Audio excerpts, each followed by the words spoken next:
great to have you all with us. And I'm very grateful to Professor Graham Machin. Graham, thank you, who is Senior Fellow and Head of Temperature Standards at the National Physical Laboratory. Graham was instrumental in facilitating this discussion, so thank you for that. And tonight's subject is the measurement of time. And we're holding that in partnership with the National Physical Laboratory, the NPL. And to help us explore that, we've got three fantastic speakers. Dr. Helen Margolis, Senior Fellow and Head of Science, Time and Frequency at the NPL. Helen, welcome. Thanks for joining us. Dr. Lobo, Head of National Timing at the Centre at NPL, and Dr. Giuseppe Mara, Principal Research Scientist at Time and Frequency Group, NPL. So welcome to all of you. Each has 12 minutes approximately to share their thoughts with us, and I'm going to assume there may be some slides along with that, so we won't start until you're ready to go. With only three speakers, I'm a bit flexible on time because we've got an hour and a half, so, but I will try and keep you quite tight so that we have plenty of time for questions. And if you do have questions, please can you use the Q&A function. If you use the chat, there is a danger that we'll miss them. So if you could use the Q&A, then someone can corral those and marshal them for me, and then I will invite people to ask their question. You'll be unmuted or invited to attend, and you'll be able to ask your question in person.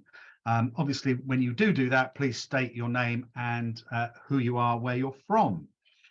Okay, I think that's everything. Therefore, without further ado, unless anyone wants to chime in, I'm going to invite Helen to start us off.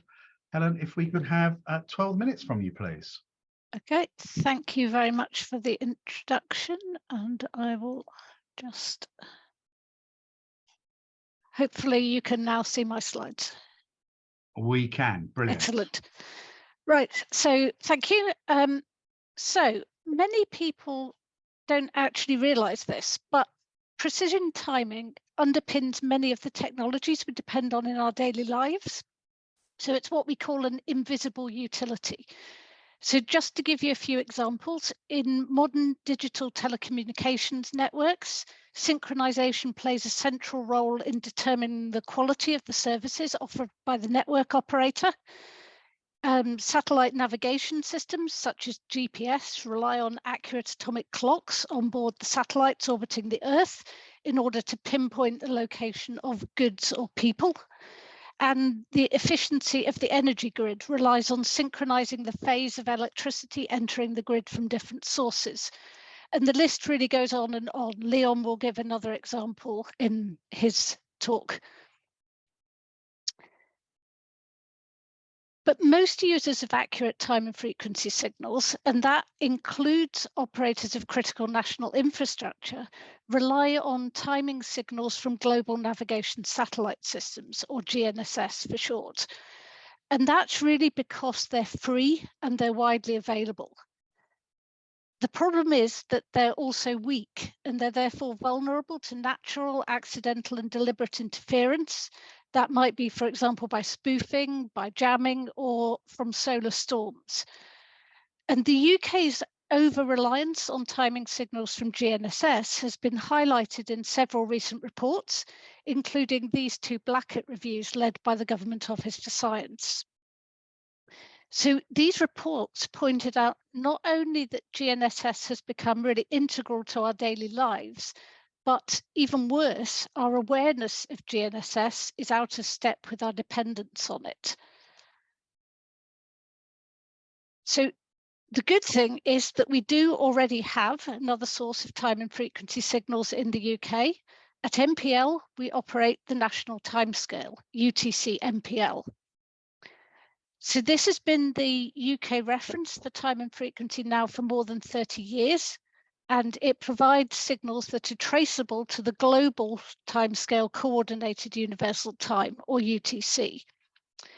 And the performance of our timescale has improved by something like 3 orders of magnitude over that period, to the point where today we're able to keep UTC MPL within 5 nanoseconds of UTC. The problem is really that the timescale is not as resilient as we'd like it to be. It's based on atomic clocks and other timing infrastructure that's located on a single site here in Teddington in southwest London. And it's also not as accessible as we'd like it to be, though we do operate various time and frequency dissemination services from this timescale. So most users access our free services. That's our NTP service, the Internet Time Service, and the MSF radio time signal, which is broadcast from Anthorn in Cumbria and monitored by us at MPL. But these services only provide millisecond timing accuracy. We also offer the MPL Time service, which Leon will talk about. This disseminates timing signals over fibre to the financial sector with a service level agreement of 1 microsecond in accuracy. But the problem there is that the geographical reach of the service is limited, and it only extends to users in the south of the UK at the moment. And that's really one reason why so many users are currently relying on GNSS for their timing signals. So the MPL-led National Timing Centre programme is taking steps to reduce the resilience, improve the resilience of and improve access to trusted timing signals within the UK. And the first objective of the programme tackles the resilience. We're designing and implementing a new resilient enhanced timescale infrastructure, or RETSI for short. And really this is going to be transformational. So the design is for a mesh of geographically distributed linked sites containing atomic clocks and other timescale hardware. And then, for example, if one of the clocks in the network fails, then the switch to another will happen automatically without human intervention. So we'll really have far more remote monitoring capabilities and far more automation than we have today. Now, of course, designing and building such a system is a major undertaking, but construction's now underway. And here you can see a picture of some of the new timescale equipment. And in due course, the new timescale will take over as the source of UTC MPL, and all our existing time and frequency dissemination services will switch over to the new infrastructure. The programme's also providing innovation opportunities for UK companies through access to time and frequency signals, expertise and funding. We've set up 3 innovation nodes in partnership with the Universities of Strathclyde, Surrey and Cranfield. And these are being made available to successful applicants in a funding call that we ran in partnership with Innovate UK. And these new innovation nodes will each provide a combination of timing signals traceable to UTC MPL and laboratory space for industry R&D, which will let industry test new technologies and applications. So the idea here is to support business-led innovation and to stimulate the UK supply chain and capability, whilst simultaneously developing a blueprint for future scale-up of the infrastructure. Then the final objective of the programme is to provide training opportunities to address the known skills gap in time and frequency. And here I just want to highlight 2 e-learning courses that we've developed as part of the programme. So both of these are highly interactive and offered free of charge on the MPL training e-learning platform that I've given the link to here.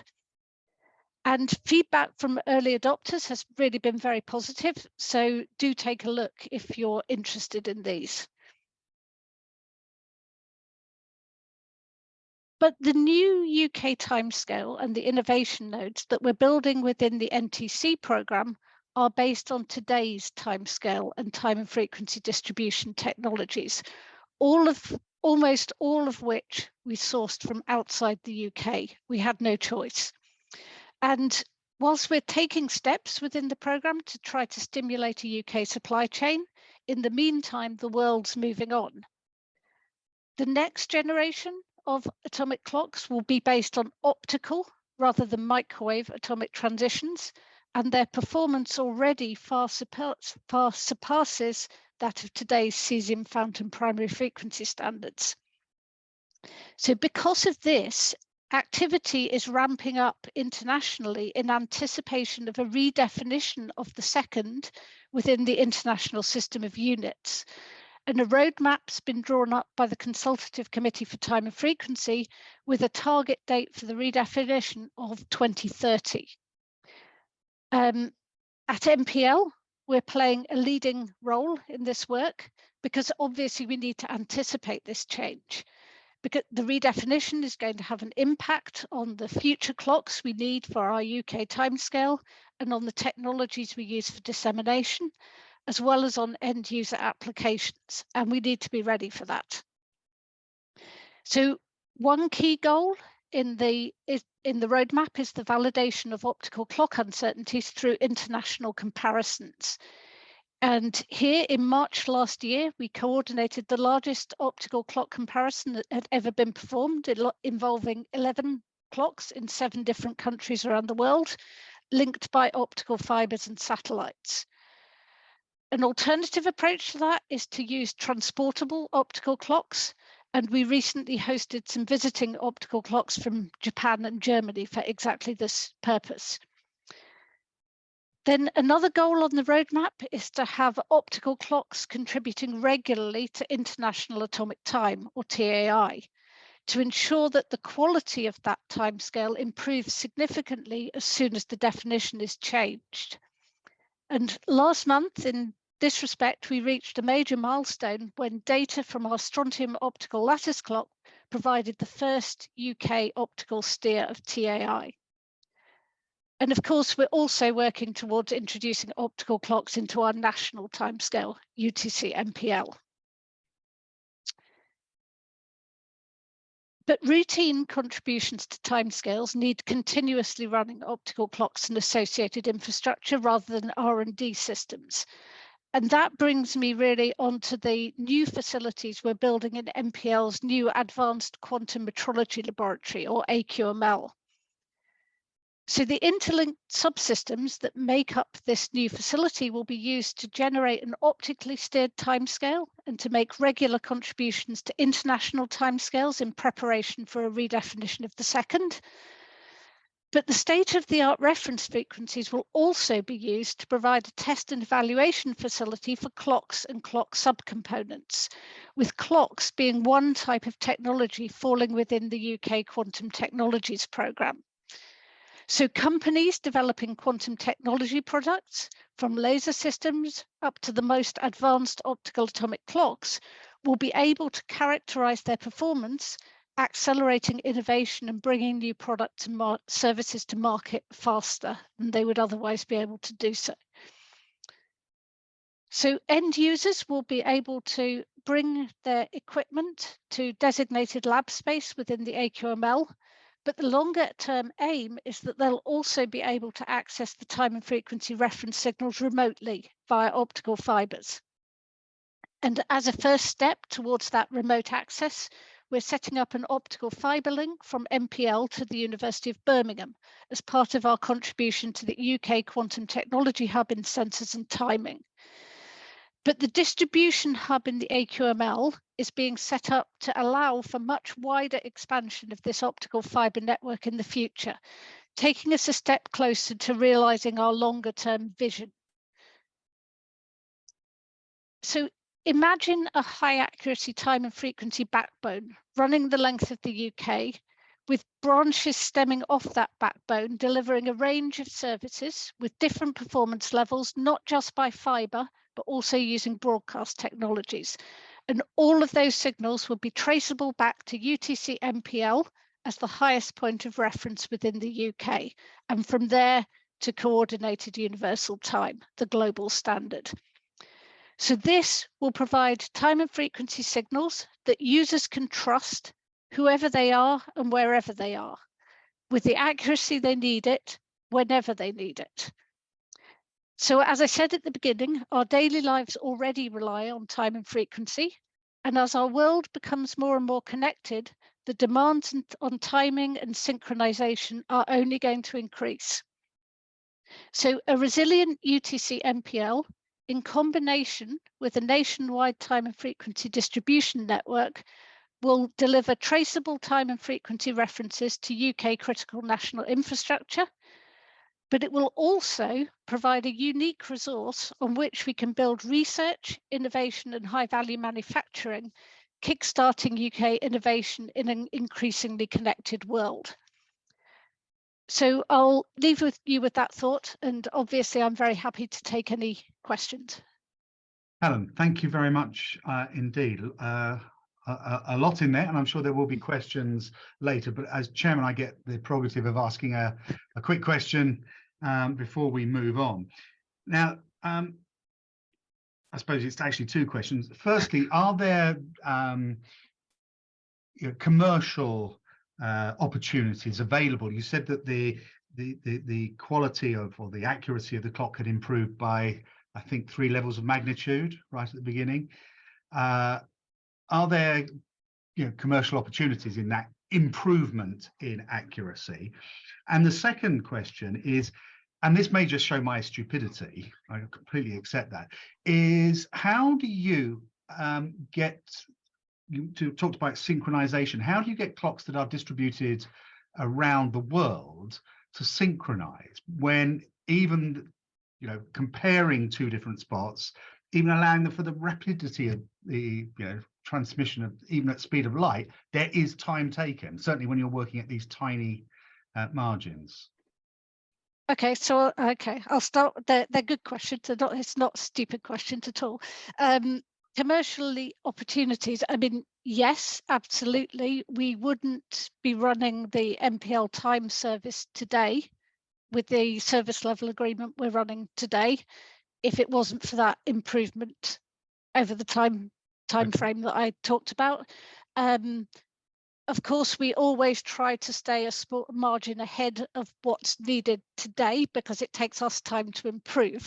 But that would just give you one example of the opportunity.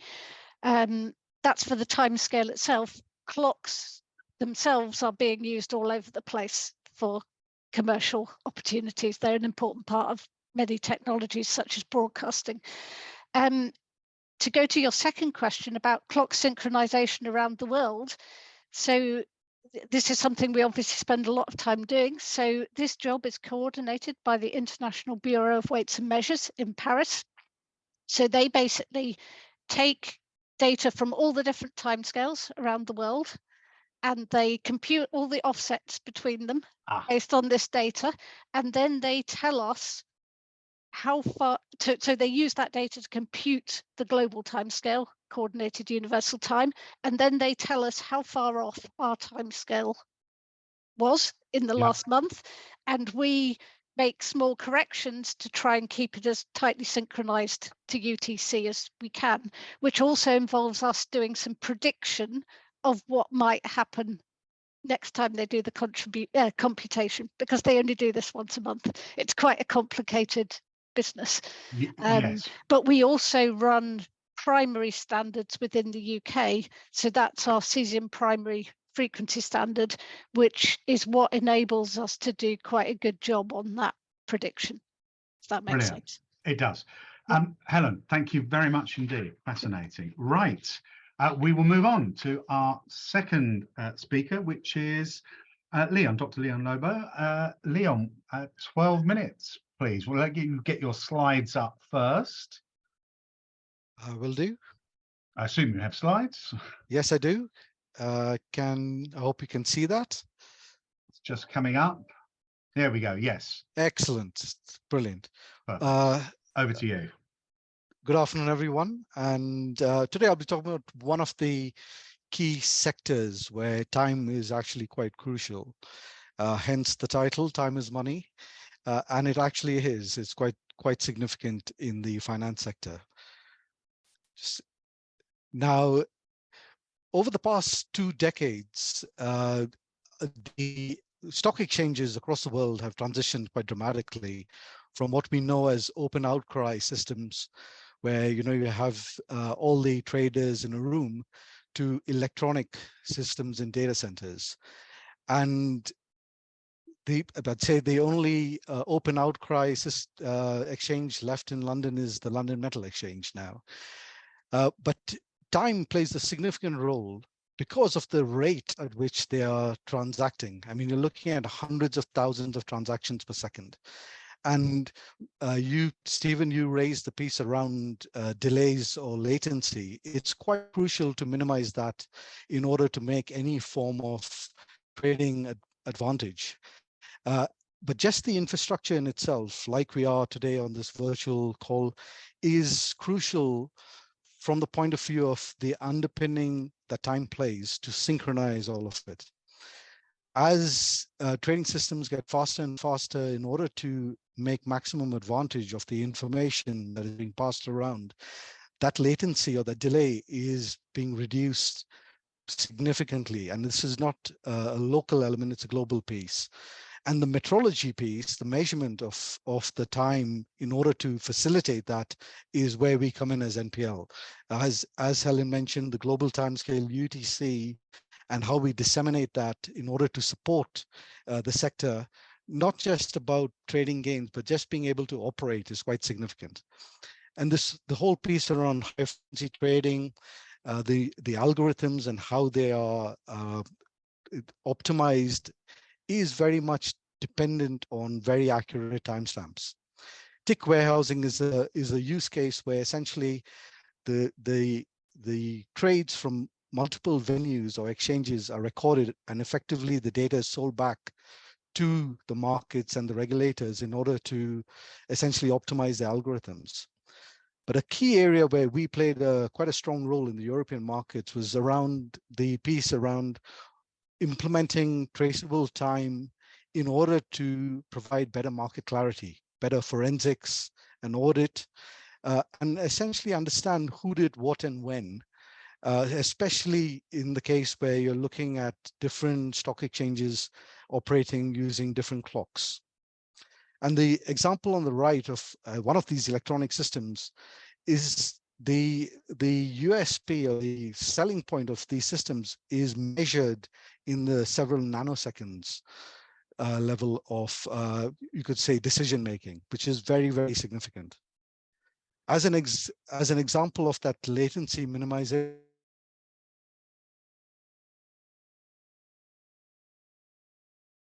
Oh, is that me? Can you hear me?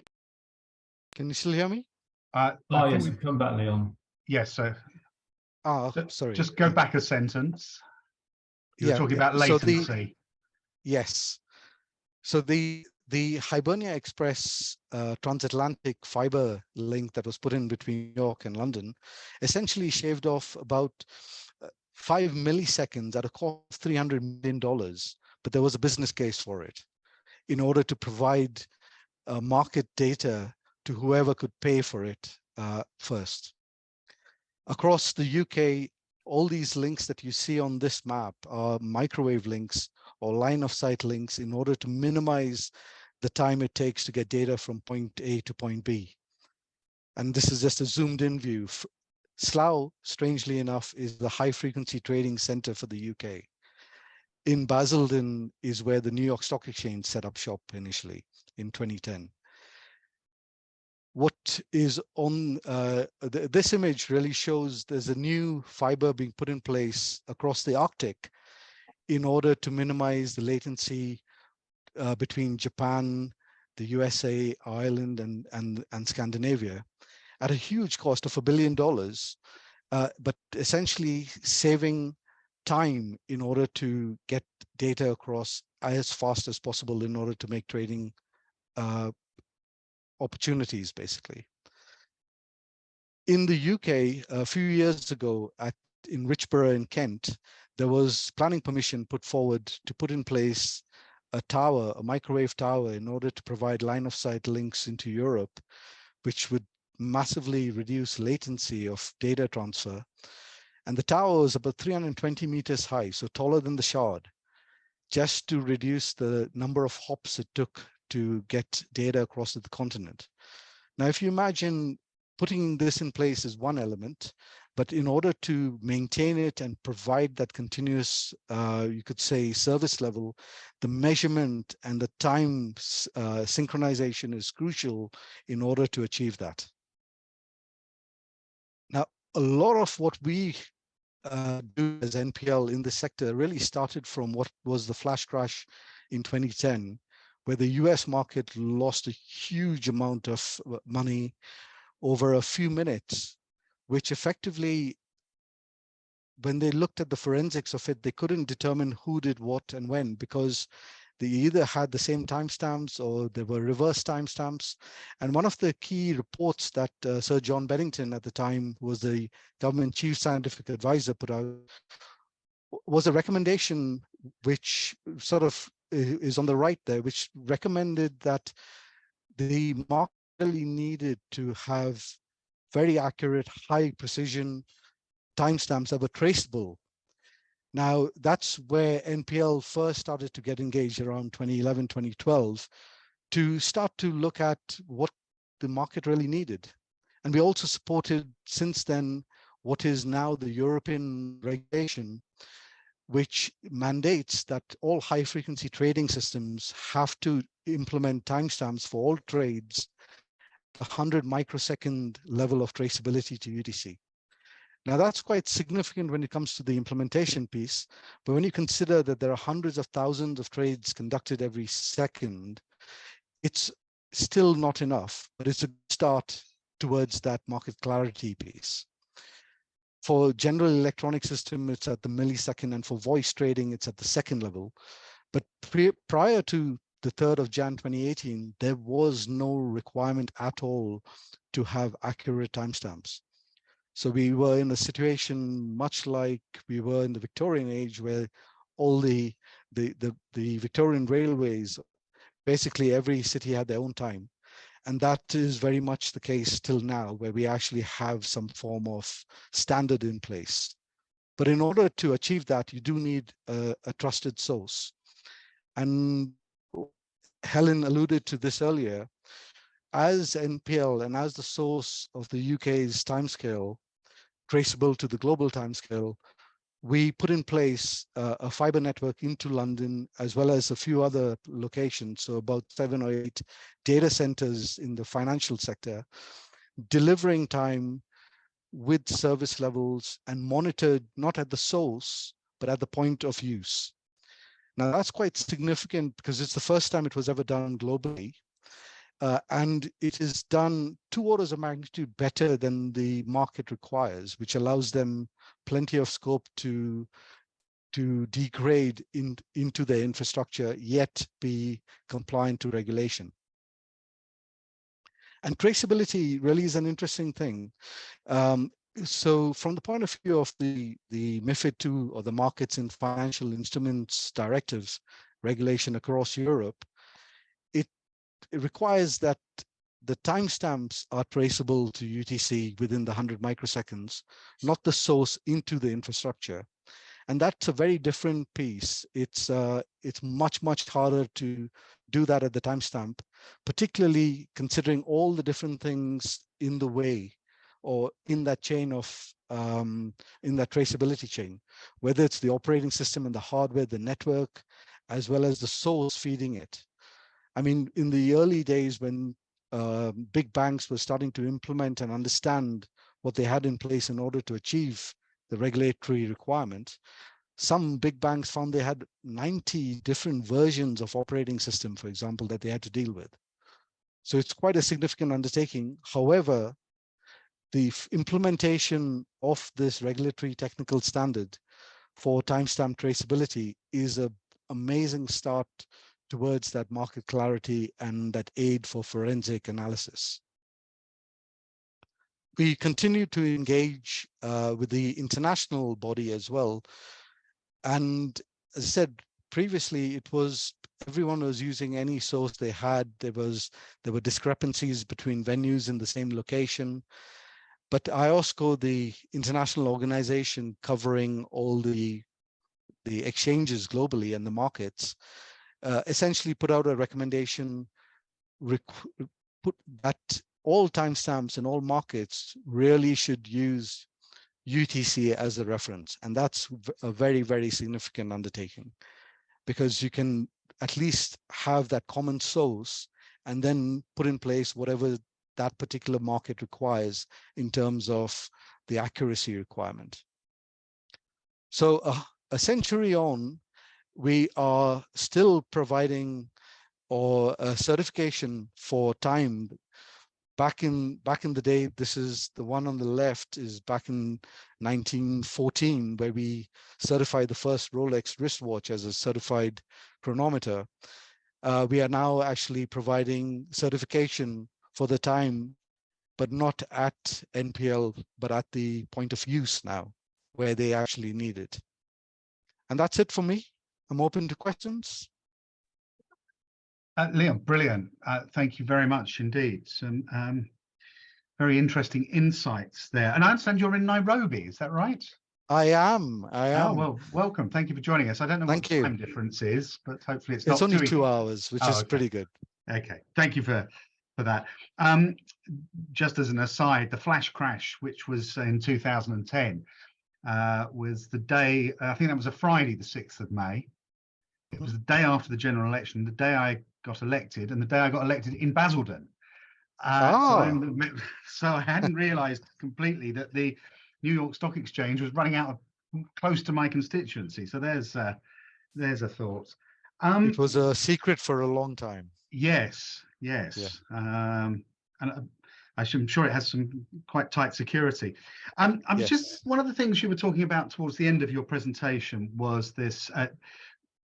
The timestamp on transactions, and trying to get, I'm surprised that it's not obligatory that all trading is now there is a timestamp. It's not obligatory that everyone applies the same system, but from what you're saying, I think you said it wasn't obligatory. You're trying to get it. No. So the regulation has kicked in as of the 3rd of Jan 2018. So it is now in place. Around the world? Which is no, only in Europe. Yeah, the rest of the world is not obligatory. No, not at all. There are some pockets where they do have a requirement, but it's by no means across the global financial markets. And does that cause potential problems, or does it just mean people won't trade in those markets as readily as they will in more regulated or more accurately time-stamped markets?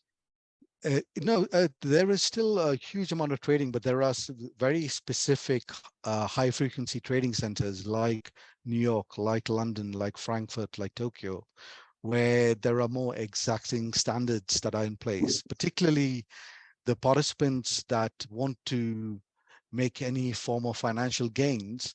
They usually have the best-in-class systems in place. Excellent.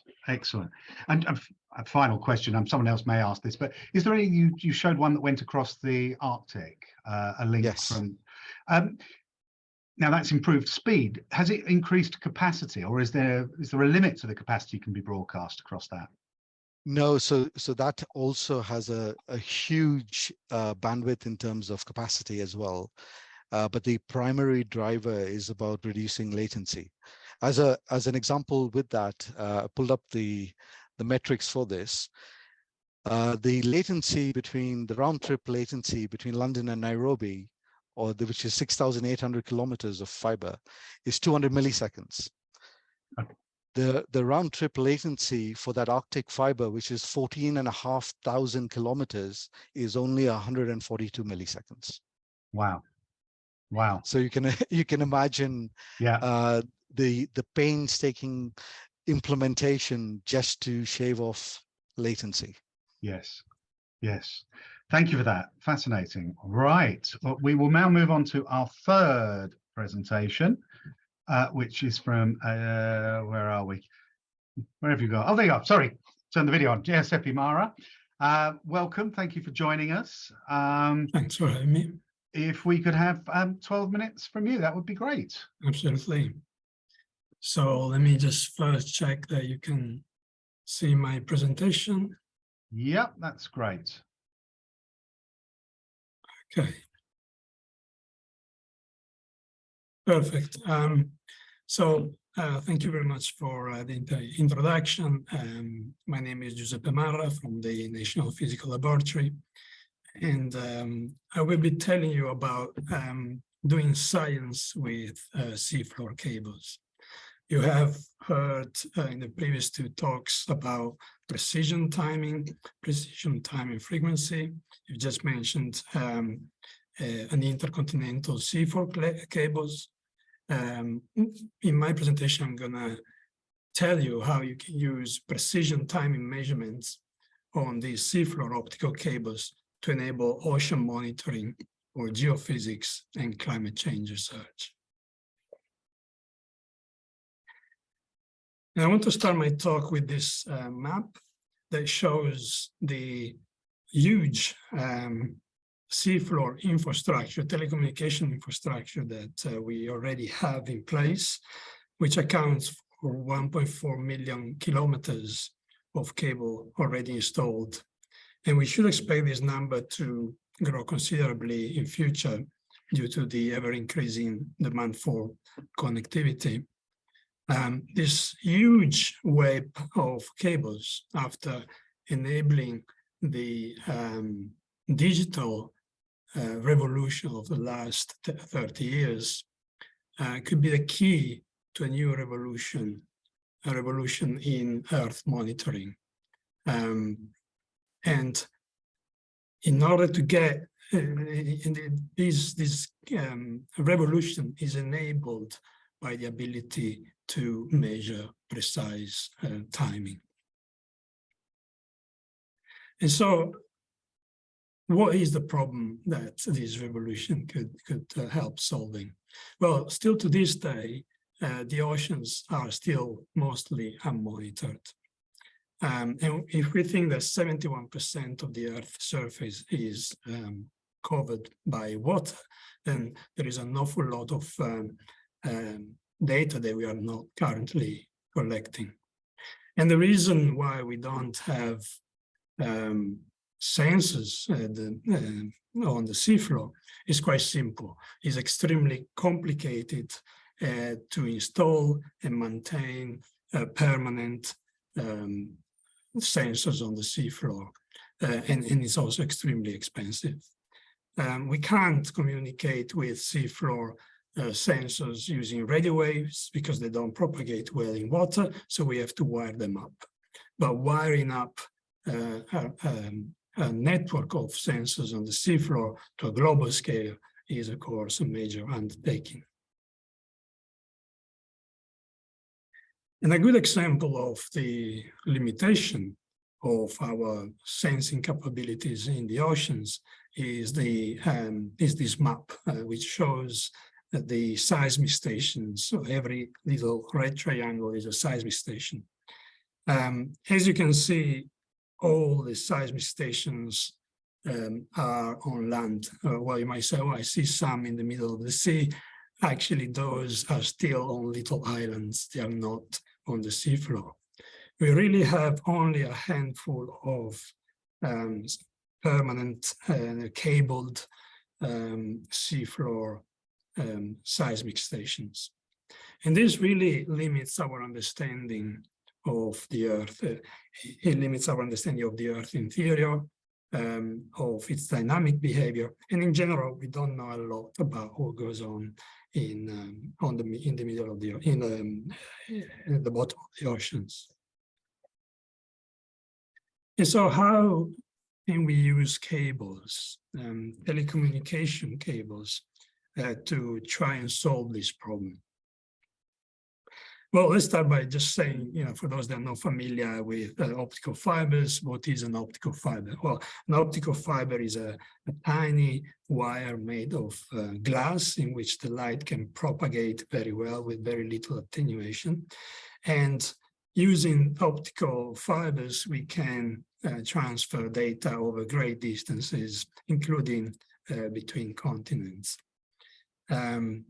That's how we actually get the internet across the globe. It's not via satellites. 99% of the internet traffic actually goes via these seafloor cables. And how do we get a cable, a glass wire that is used for transferring data to act like a sensor? Well, if we send light into the fiber, into the optical fiber, to the receiver and back, like in this animation, for example, and we measure very accurately the time that it takes for the light to go around this loop, then what we can observe is that environmental factors, for example, temperature or vibrations or humidity or pressure changes, they all change by a very small amount the time that it takes to go around this loop. So if you have something like an earthquake, that will change by a tiny amount the travel time. And of course, in order to be able to measure these tiny changes, you really need good instrumentation. You need a state-of-the-art measurement capabilities such as those we have at MPL. But once you do that, you have effectively converted an optical fiber that transfer data into a sensor. And so if you use this principle, then you can do quite interesting things. So what I'm going to show you in the next few slides are the results of an experiment that we ran on an intercontinental cable between the UK and Canada, which is almost 6,000 kilometers long. Now, along the cable, you'll find that there are every 50, 60 kilometers, you have what they call a repeater, which is essentially a light booster, a light amplifier that allows the light to propagate all the way to the receiving end. What we've done here is we were able to measure the environmental perturbations impinging on the repeater-to-repeater cable spans.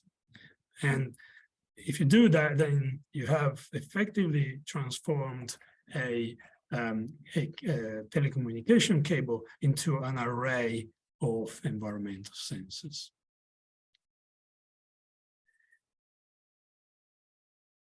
And so if now we are talking about converting cables into arrays of sensors in the number of like a few tens maybe on a shorter cable and up to 100 on an intercontinental cable, then you could go from a handful of existing permanent ocean bottom sensors, environmental sensors, to potentially thousands of them. And the key here is that you can do this without changing anything to the underwater infrastructure. Everything stays exactly as is. It's just your measurement capabilities in the stations on land that need to be upgraded. And so this could really be a massive, really a game-changing technology to expand our sensing capabilities from land to the oceans and try to fill that massive data gap that we've got. What you see here, for example, is the detection of the destructive magnitude 7.8 earthquake that struck Turkey earlier this year, and it was in the news. You see the illustration of four of the signal as it was detected in 4 locations along the cable. And this is really powerful. We don't have a way of doing this at the minute in the middle of the ocean, so it's very powerful. We don't just detect earthquakes. We can detect ocean currents, for example. I'm going to play a little video here. What we were able, so this is a 1-day long measurement, and we were able to see a signal appearing 4 times a day, which we then could correlate extremely well with the tidal currents.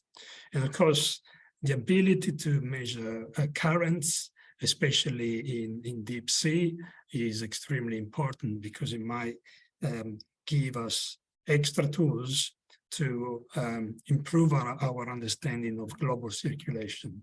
And of course, which is of course extremely important for the climate and for global warming research. Another thing that we were able to see in our tests is the effect of storms on the cables. So if you follow the red line in the bottom plot, which shows the wave height, so the sea wave height is measured by a traditional sensor in this case because it's near the coast. So we do have those near the coast. If you compare the red line with the yellow signal appearing in the top plot, which represents the signal, which is the signal we measured on the cable, you can see that there is a very high level of correlation. And this, by the way, was the Hurricane Larry that struck the UK in 2021. And then there are some very exciting possibilities for the future. One is that we might be able to detect large offshore events with cables, which that might give us some extra time to warn people in case of a tsunami, because with cables, you might be able to detect these events earlier than you can do with sensors on land. And so this is a very exciting possibility, which might have a huge impact on certain coastal societies in future. Another very interesting application. So this is similarly to the tsunami one, which is still unproven, but the physics tells us that it should be possible to do it. The other exciting possibility is that because the fiber is capable of measuring, of detecting temperature changes, we might be able to map the temperature changes of the seafloor over long timescales and spot temperature trends, which of course, again, have very much relevance for global warming research. And so you've got ultra-precise timing measurements performed on seafloor cables, really enabling a range of exciting possibility, from earthquakes to ocean currents to global warming to tsunamis. And what I'd like to point out at this stage is that all of these came from our research on time and frequency. So the ability to measure with high precision time and frequency really enabled us to develop into these new areas that were untapped before from our kind of more the core activity of our time and frequency measurement and dissemination. So I do think that this is the beginning of a new era for expanding our measurement capabilities to the oceans. And with this, I thank you for your attention. Giuseppe, brilliant. Thank you very much indeed. And so just before we go to questions, can I remind everyone, if you have a question, just pop it in the Q&A. You don't have to put the question in. You can just pop your name in if you want to ask a question live. But I just want to make sure I understood what you were saying, which I think is that there's no retrofitting required to the cables that already exist, that the boosters are there. It's a question of better measurement at either end, therefore, of the cable. Why don't we do it? What is the barrier to just getting on and doing this, putting this in place? You've kind of proved the use case. Is there a huge cost to measuring the output from the cable, or is it just a question of will from those involved who monitor it?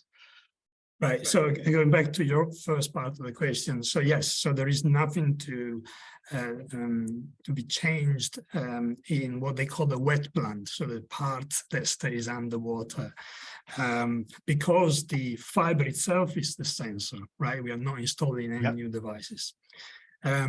So why don't we do it? Well, we really want to do it, and we are kind of showing the way of what you can do with these pioneering experiments. Then, of course, going global is complex. You know, every time you come out with a potentially disrupting technology, then there are a lot of questions, you know, a lot of excitement, a lot of exciting possibility, but also a lot of questions to be addressed. So I think we will do it, but this is very recent research. We are showing what you can do, and even us, you know, we still need to kind of know more about it, you know, continue the research to do it better, to do more things, to understand better the sort of data that we are getting. But I think it's all looking extremely positive, because I guess it's the first time that you can, I mean, there have been lots of ideas on how to fix this problem in the past, and lots of people have tried different things, but usually that involved installing new devices or floaters or whatever. This, I guess, the key for all of this is that we can use an existing infrastructure, and that makes it more viable. And then you will have to address, you know, all the other questions for going global. Perfect, brilliant. Thank you for that. And I also need to thank you for giving me an absolutely killer quiz tiebreaker, which is how many kilometers of cable, optical cable, are there in the sea? And I cannot believe it's 1.4 million kilometers of optical cable. That's an extraordinary number. So yeah, fascinating. Thank you very much. Right, we'll move to questions. You may want to take your slides down. Yes, sorry. Thank you. Right, and the first question is from Isabel Pollock-Hulf. Isabel, welcome. Thanks for joining us. Someone will unmute you, I think, and invite you to join us. Probably Ben will do that, and then you'll be able to ask your question. I suppose my question was from for Helen. In her talk, she talked about it at some point in the future, we would complete the transfer from one infrastructure to another. Could she just outline when she envisages that happening, and are there any major challenges in achieving that? You make it sound simple, but none of these are simple. There are definitely some major challenges in achieving that. So this new distributed timescale is something that's never been done in that way before. So one of the big challenges is this switching between both different equipment on the same site, which would happen automatically, but also doing the switching between the different sites for which one is the master source of UTC MPL at any time. So those are two really big parts that we need to obviously thoroughly test before we're prepared to make the new infrastructure the source of reference for the UK. If all went well, then I would say maybe 2 to 3 years from where we are now. Depends how testing goes, though. What we will be able to do, I think, is deliver signals from that timescale to people who currently are unable to access UTC MPL before that, with the proviso that if there's a problem, we will inform them, but they could use them for some purposes. You wouldn't run critical national infrastructure off it at that point, but it still could be very useful for innovation.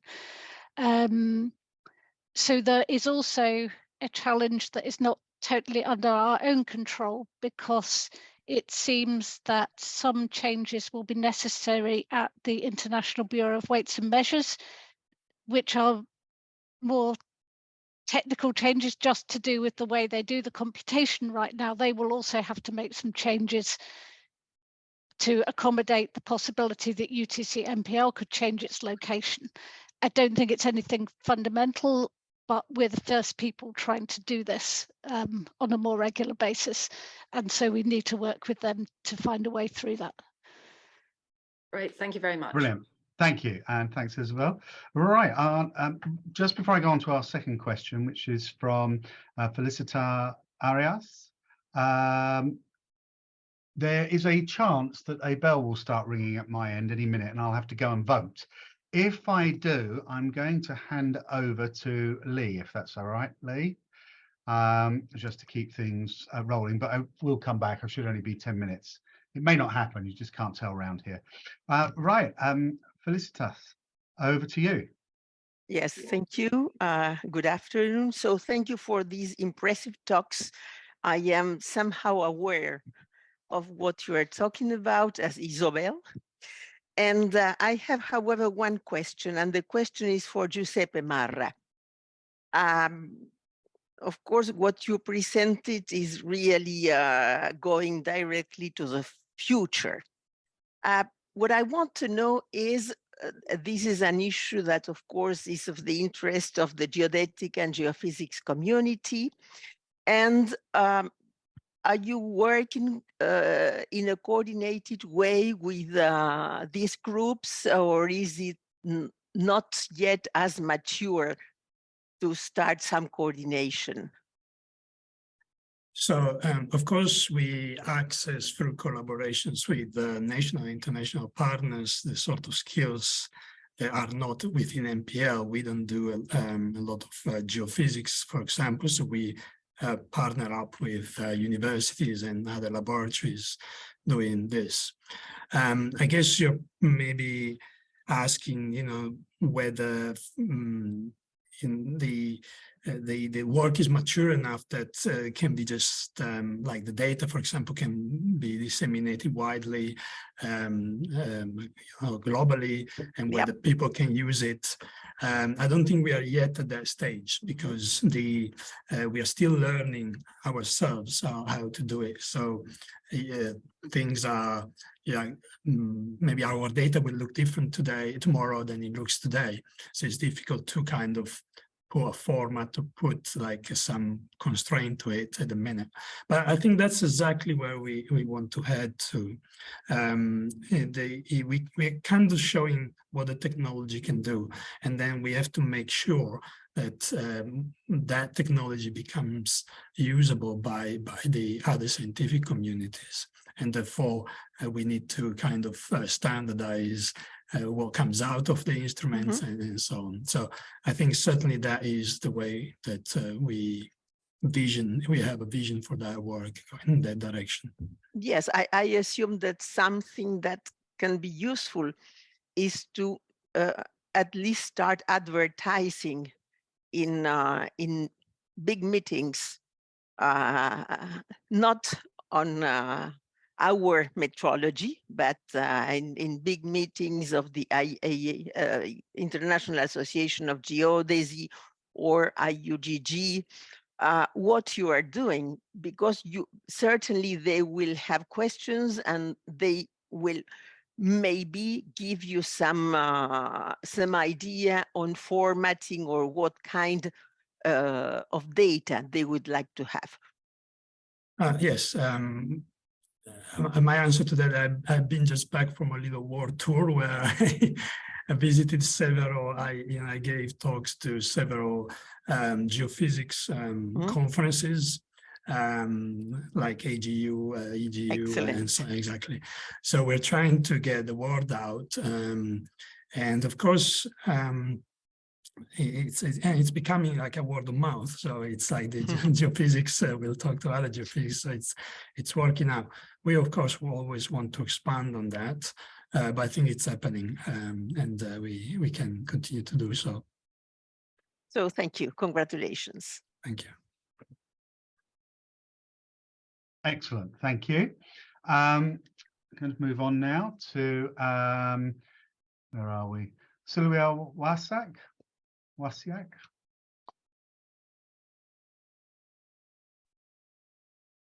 Sylvia. Can you hear me? Hello. We can. Okay. Hello. Hello. Yes. Thank you so much for very interesting presentations to all of the speakers.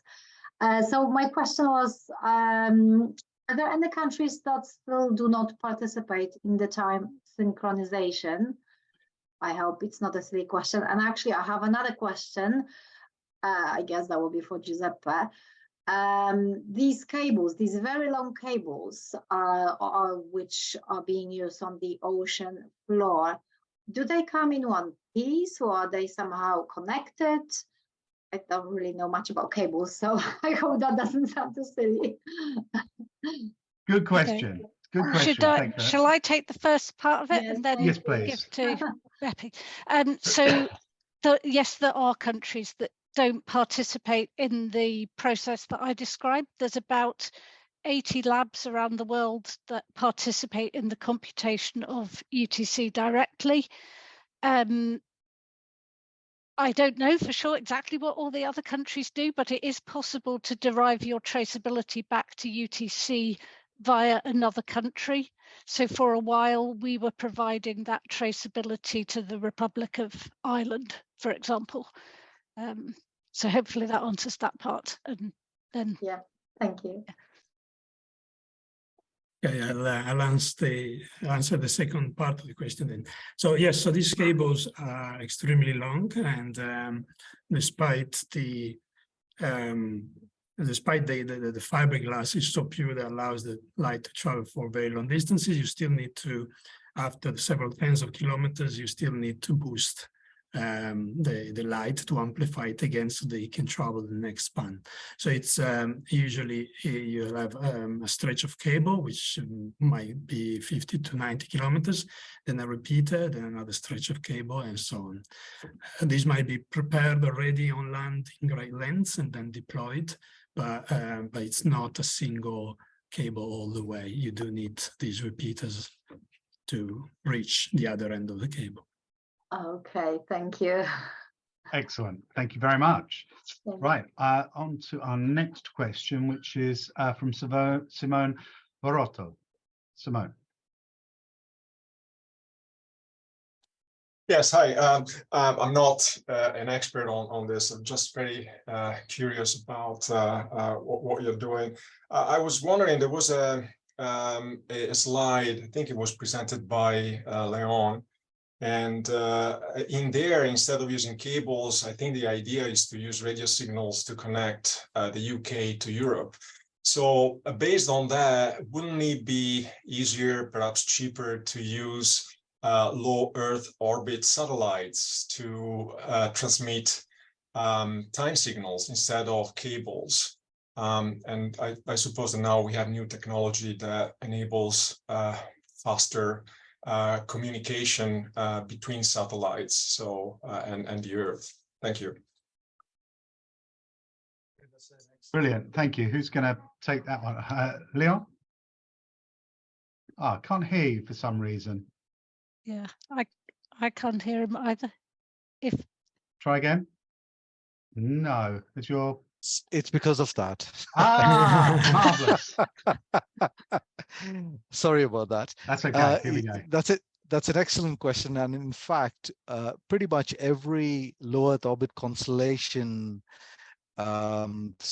provider has ambitions to disseminate time, as well as position and navigation services. So every one of them is looking at how they could do exactly that. Now, from the point of view of data transfer, the distance matters, so latency matters. From the point of view of time transfer, what we do in the finance sector and elsewhere, we can measure the latency and offset it at the far end, and so provide essentially a synchronization capability. Different methods, of course, have different levels of uncertainty that you can achieve. But yes, every LEO constellation does have an ambition there. Brilliant, thank you. And then at the moment, final question goes to Stephen Turner. Stephen. Someone unmute you, here we go. Right, you should be able to hear me now, hopefully. Yes, we can. Good evening. Fire away. A very general question. How are all these clocks ultimately calibrated? I mean, do we still link it to astronomical matters? And the second question, what's involved when we have the occasional leap second? How does that work with all these clocks you've been talking about? Okay, shall I Please, start on Helen. this one? Yeah, so the calibration is not astronomical. So that changed actually following the development of the first cesium atomic clock back at MPL in 1955. So we're really building on a historic legacy at MPL. And in 1967, we changed the way the second was defined in the International System of Units to be based on this very specific absorption frequency in a cesium-133 atom. So that's in the microwave region of the spectrum. So what we do today is various countries around the world use primary frequency standards, and they operate primary frequency standards, which we can use either locally to calibrate other clocks, but also we send that data to the BIPM in Paris, and they use that to work out how the scale interval of the international timescale is performing. And if it's slightly off, they just make small adjustments to steer it back to keep that scale interval in line with the defined second. And so basically that gives you the scale interval. The time is more a case of just not keeping track of the passage, so that you never lose count of where those ticks of the scale are taking you. So then to move to the leap second part of the question. So leap seconds at the moment are introduced periodically as necessary to keep the atomic timescale in sync with the less precise and less predictable timescale, astronomical timescale based on the motion of the Earth, which is called UT1.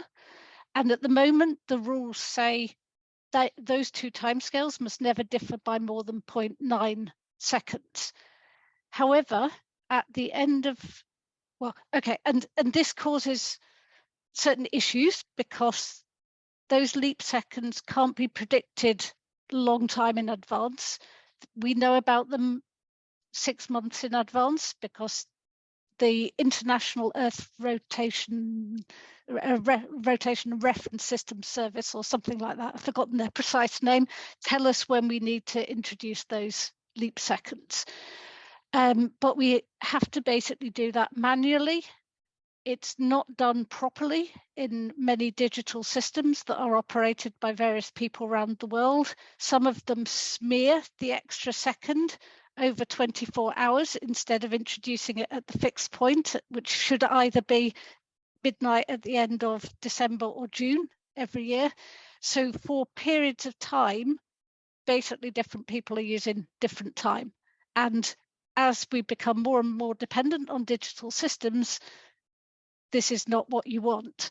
So there's been a lot of debate going on in the international community over the past years. And at the end of last year, a decision was taken, supported by the UK delegate to the International General Conference on Weights and Measures, that we should allow that tolerance and difference between the two timescales to diverge, which will essentially mean we remove the risk of having for the first time to take a second out of the time scale rather than add them, which we've done in the past. So there are still steps to go through, but the consensus is now that we will eventually remove leap seconds to be replaced by something that might be a bigger change it won't come for hundreds of years. But you could envisage maybe something more like shifting time zones or the shift to summertime. We deal with that all the time. It's not a fundamental problem. So that's where leap seconds are going, to remove some of these problems. Thank you very much. Brilliant. Thank you.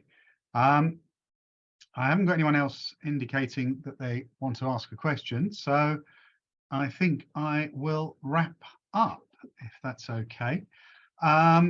So can I just say a huge thank you to our speakers, to Helen, to Leon, and to Giuseppe, and of course to Graham for his assistance in organising this evening. I think it's been a fascinating area of discussion, and one perhaps that well, certainly I don't remember ever having covered before. So very interesting, very enlightening. So a huge thank you to all of you for your time. Of course, a thank you to our audience for their attendance and for asking their questions. And a big thank you to the Parliamentary and Scientific Committee team, to David Uden, to Isabel Spence, Ben Allen for organising it. Thank you, Ben. To Lee for your help and assistance. And of course to Alfie Hoare, who I think is on here somewhere, who is going to be writing up a report of our discussions that will go onto our website. And of course, this will also be covered in our quarterly magazine, Science in Parliament, which goes to every member of the House of Commons and the House of Lords. So thank you for that. Our next meeting will be at 5:15 on Monday, the 22nd of May. That will be an in-person meeting in the Palace of Westminster, and that will be in cooperation with the Royal Society of Chemistry. And we will be discussing the deep tech SME ecosystem, which I think, again, will be a very enjoyable and interesting evening. Those of you who can hear, the bell is now ringing, so I have to go and vote. But I think the timing is perfect. Thank you all. Hope you have a great evening, and I will see you all again soon.